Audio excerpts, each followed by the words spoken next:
Je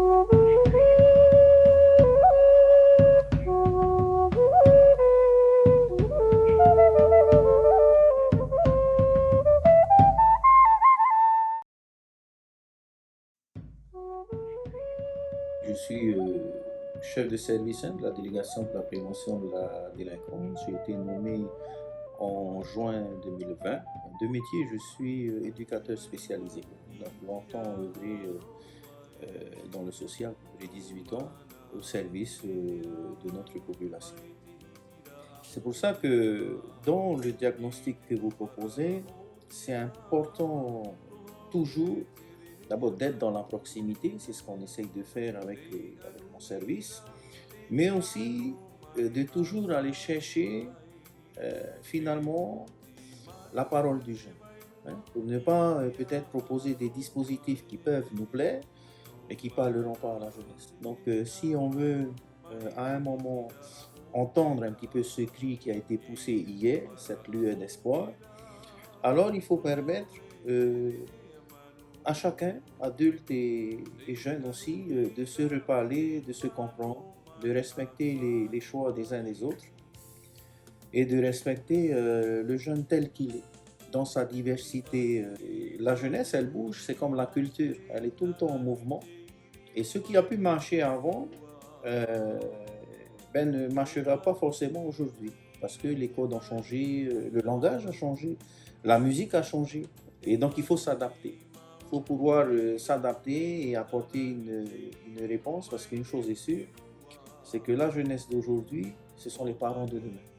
Lorsque l'on prend l'engagement d'accompagner des jeunes en 2020 jusqu'en 2041, eh bien, on en fait des parents après. On en fait les futurs parents de demain. Donc, le visage qu'on veut donner à la société demain, ben, c'est tout le travail qu'on devra mettre en place en intercommunalité, en inter-service, en interministérialité. Il faudra mettre le paquet pour faire en sorte qu'on ait une jeunesse euh, moins en souffrance, plus compétente, encore plus dynamique.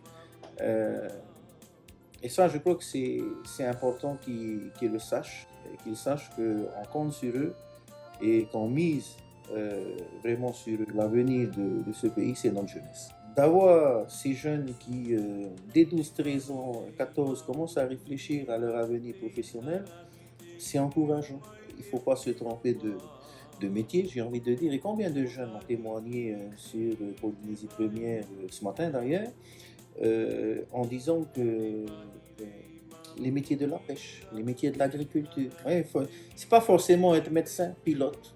Il faut respecter le rythme du jeune, le rythme de l'enfant, mais il faut surtout respecter ses choix et l'accompagner, hein. Et donc c'est pour ça qu'on avait une belle diversité de professionnels hier qui étaient dans un comportement empathique, dynamique.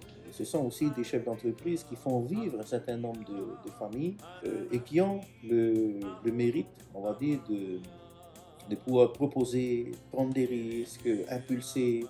Et je crois que c'est ce dont notre jeunesse a besoin aujourd'hui, les modèles.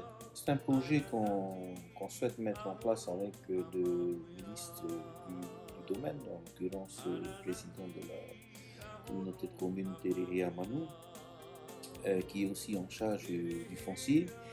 Et c'est vrai que dès lors qu'on a commencé à mettre en place la délégation, on s'est tout de suite intéressé aux troubles identitaires.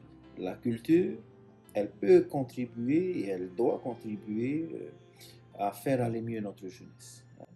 Mais pour ça, il faut qu'il y ait une dynamique, on va dire, intercommunale.